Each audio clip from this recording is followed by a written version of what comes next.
Donald Trump's called you a lot of nicknames. Do you got one name for him? Well, after November, more appropriately than ever, biggest loser.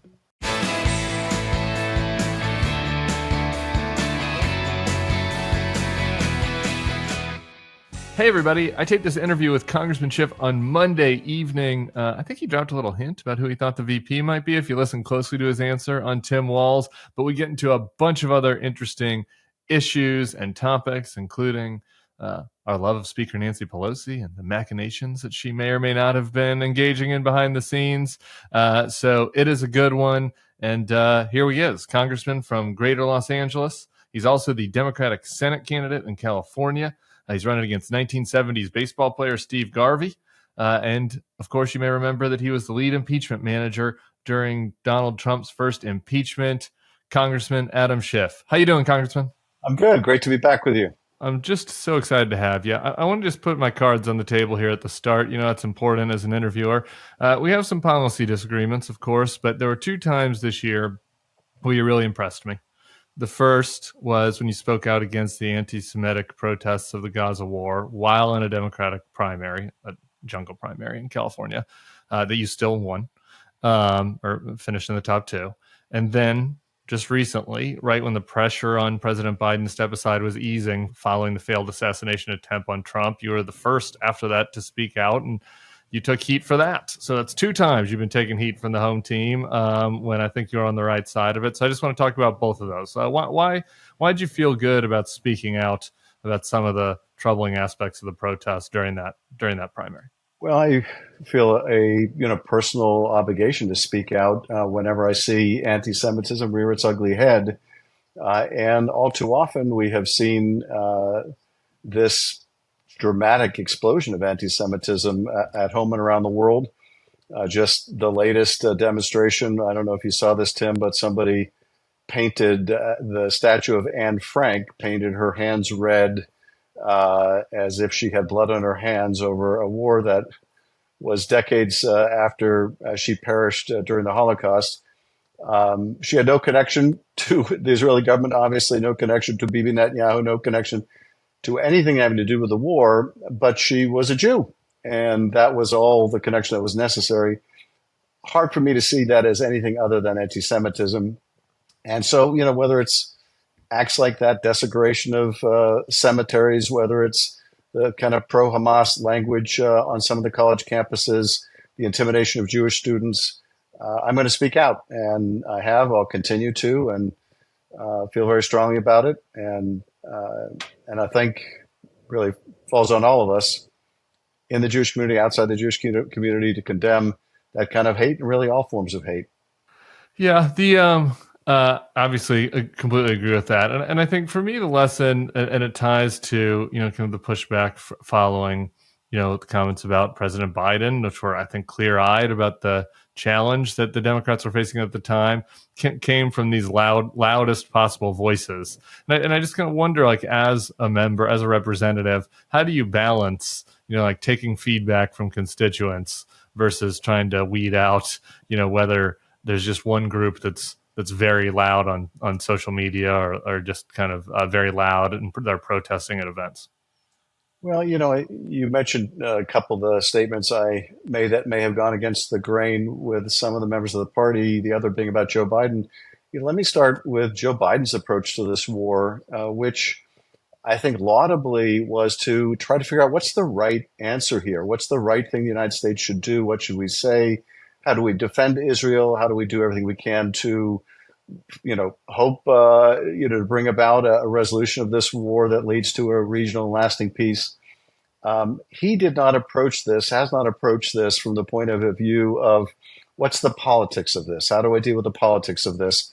And then I'll adapt the policy approach I take to the politics. And we started by asking, what's the right answer here? What should I be doing? And he did it. He went to the Middle East during the first week of the war, when it was widely believed that Israel had bombed a hospital in Gaza, when, of course, it turned out to be Islamic Jihad that had bombed the hospital. But a lot of other presidents would have canceled the trip. Arab leaders were already pulling out of it, but he didn't. And my approach, honestly, has been much the same. And that is, this is an issue of life and death. This is an issue of horrible act of terrorism and hate against the people of Israel, a war that was not chosen by Israel, and we have a duty to defend our ally and a democracy. But I approach this with compassion towards innocent Palestinians that are caught in the conflict. I don't think it's incompatible with human nature to be concerned about any loss of innocent life, but continue to try to figure out, okay, what's the right thing? I'll deal with the consequences later. Moving to the other case that I was referencing, that had to be tough on you, right? To decide, what made you decide to speak publicly? And I know that your view, in those days leading up to President Biden making the decision that he was going to step aside, was pretty prevalent in private among Democrats. But there was a period where folks were cautious. They didn't want blowback. Maybe they didn't want to offend the president. Maybe they don't want to offend their own supporters. What was that decision process like for you to decide to say, hey, I think we need to do what's best here for the party and the country? Well, it was really hard, and it was hard because I have such enormous respect for President Biden. I think he's been one of the most incredible presidents of my lifetime. What he has achieved in one term rivals what any have achieved in two. But I was increasingly worried that he was not going to be able to prosecute the case against Donald Trump with the vigor necessary to succeed. And after having worked so hard to hold Trump accountable for his many abuses of power, his criminality and corruption, if I felt I was doing anything less than doing everything possible to keep him out of the Oval Office again, I think I would look back with regret that I should have said something, I should have done something, that I could see, a potentially terrible election outcome on the horizon. So I began by appearing on Meet the Press and urging the president to talk to people outside of his circle that he respects and admires, talk to pollsters that were not his own, make an informed judgment, and that I was confident that when he did that, he would do what he always did, which is make the decision in the best interest of the country. And that ultimately was exactly what he did. And it's an extraordinary thing that he did. And I want to point out, too, just how extraordinary it is by contrast with what we have seen so often in the Congress in the last 8 or 10 years. And that is the utter capitulation of principle, of oath of office, of public interest in the service of ambition. J.D. Vance, kind of front and center, Exhibit A, someone who called Trump a potential Hitler, unfit for office, a cultural opioid, deciding to join the unfit ticket.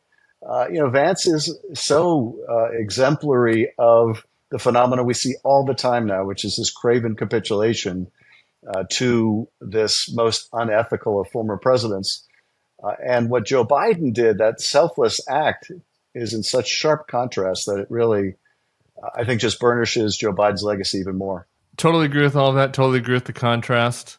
But, just between you and me and our listeners, does Nancy Pelosi, do we need to send her a Jenny's ice cream or anything? Does she need to get a bonus medal or anything? Well, Till, I have to tell you that I enjoyed reading all the commentary while all this was going on, in which some pundits or other insiders said that maybe Adam Schiff's lips may be moving, but it's Nancy Pelosi's voice, or my favorite, which was that I was deployed by Nancy Pelosi like a drone, like an armed drone.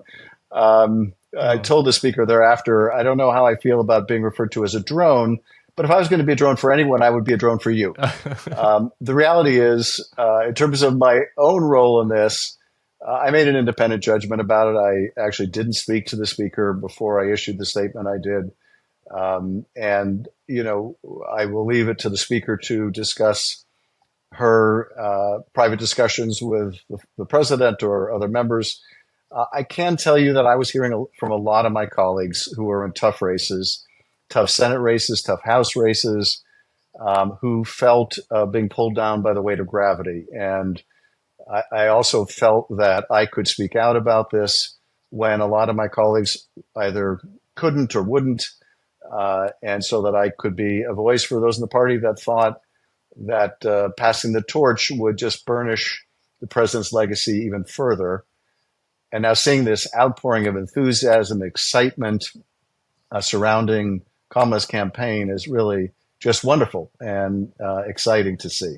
Yeah. I assume you've got to know the vice president quite a bit. I mean, obviously both California, both have been there for a while. Is there, something about, her campaign or, about that she brings that is unique that, has impressed you over the years, or something you're most excited about thinking about Kamala at the top of the ticket? I think she really brings the kind of energy, new ideas, new thinking of another generation into this race.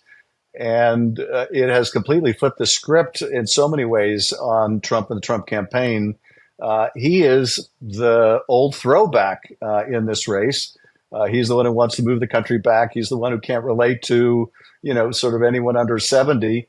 And I think her experience as a prosecutor, as her attorney general, is quite relevant to a lot of the public safety concerns that people have. Her job as a senator, and she and I interacted most over intelligence community issues when she was on Senate Intel and I was chairing House Intel. So I've had a chance to see her up close and personal, to see the way her mind works, to see her, devotion to our national security and to our public safety. And so I'm excited. I'm not surprised at what a great campaign she is already running. And most particularly, I've always felt that this election was going to be decided by young people in one of two ways: young people turning out to vote or young people staying home. And now I think young people suddenly find they have a reason to turn out and a reason to be interested. And what's more, some even have a reason to think politics is cool, which we haven't seen really since the Obama years. So really, I think she brings so much to the table. Yeah, I'm glad you mentioned her experience on the Intelligence Committee. I think that's maybe where she's the most underrated right now, about how serious she's been on a lot of foreign policy issues. Maybe hasn't gotten as much credit for that. We're doing Veep stuff right now, so we're taping this Monday evening. This will air Tuesday afternoon. So my guess is that we'll know who the VP is by the time that this podcast airs.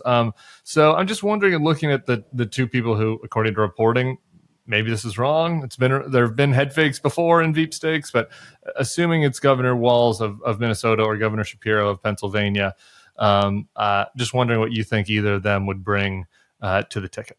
Well, first of all, since this is likely to air after the choice has been made, let me just say, I knew it. I totally knew it, but I just couldn't say it. Well, I think they both bring incredible strengths. I was just on a Zoom with Tim Walz, and I was really impressed, and this sort of goes to, I think, the heart of his strength, with how he responded on the issue of abortion and reproductive freedom, which I think a lot of men in discussing doesn't come naturally to them. Sometimes it seems forced.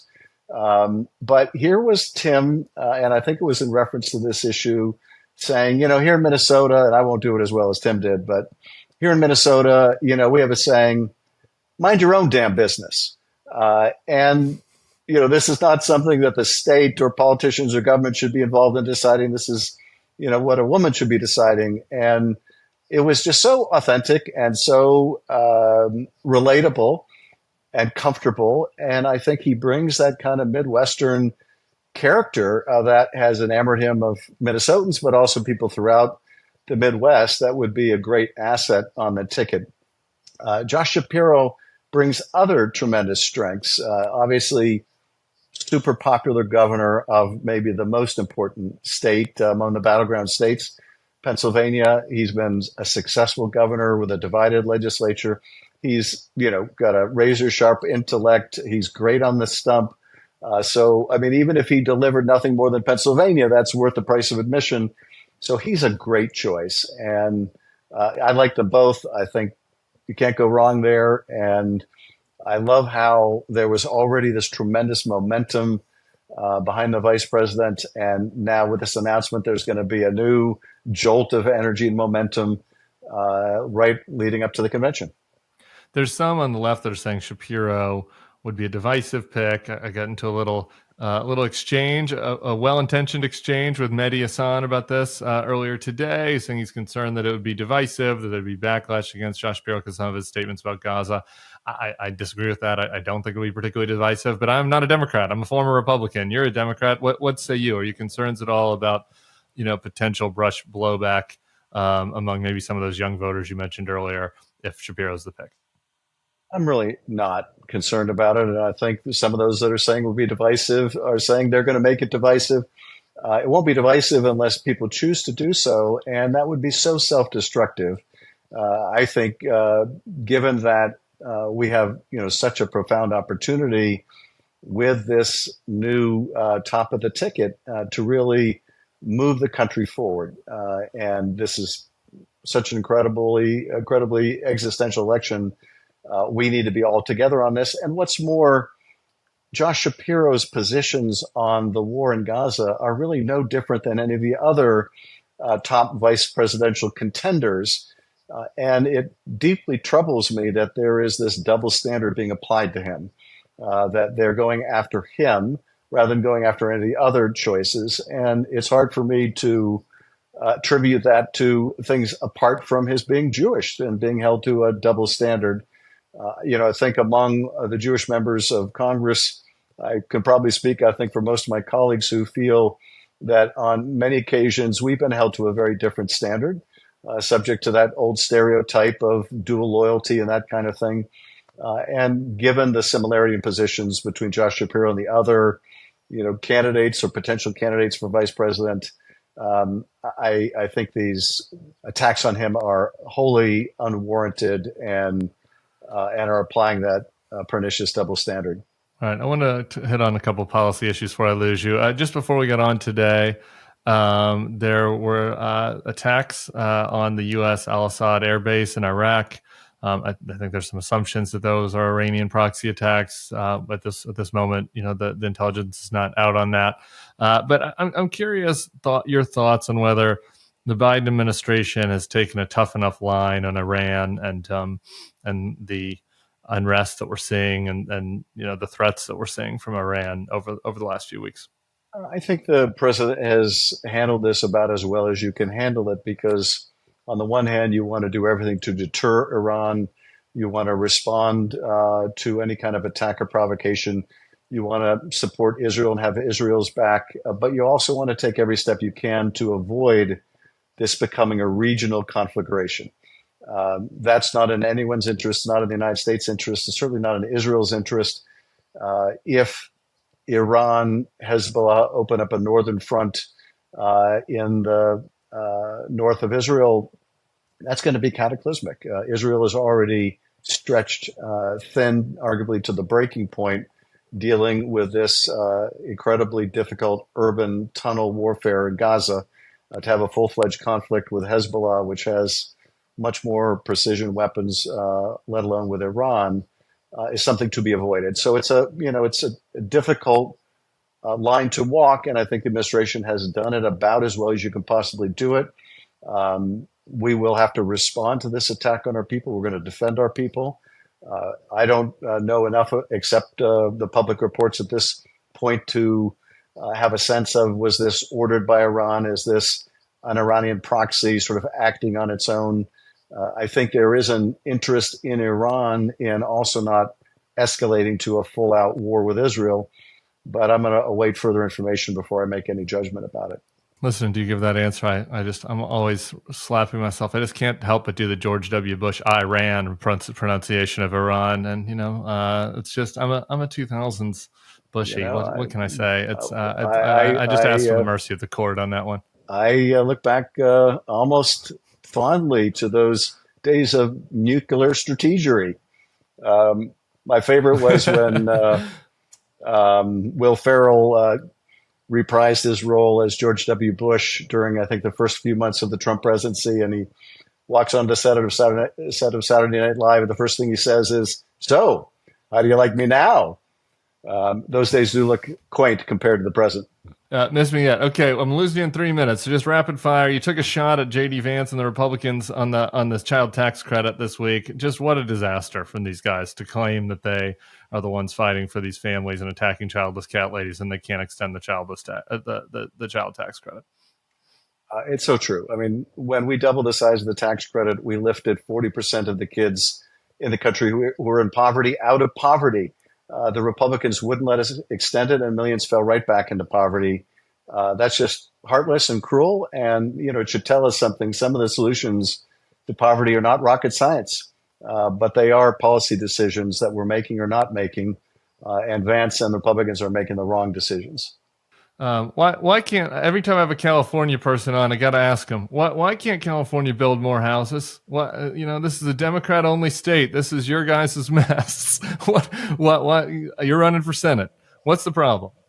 Well, you're absolutely right. And this is the top issue of my Senate campaign. And that is I'm out there making the case that we need to build hundreds of thousands of new units every year. In terms of what the federal role can be, we can vastly expand the low-income housing tax credit. But at the state and local level, we're going to have to make it easier to build. We're going to have to get to yes faster. We're going to have to bring the cost down. And bringing the cost down means bringing the timeline shorter. And I want to see the federal government do everything it can to incentivize local government to make these approvals or make these decisions in much more rapid order. Because it's, for some cities, costing $1 million a door to build affordable housing. And we're never going to solve the problem if we're spending $1 million a door to build housing. Amen to that. All right. Donald Trump's called you a lot of nicknames. Do you got one name for him before I let you go? Well, after November, more appropriately than ever, biggest loser. All right. Thank you to Congressman Adam Schiff, running for Senate in California. Check out his campaign website. Support him if you're out there in California. We appreciate you coming on the podcast. We'll talk to you soon, sir.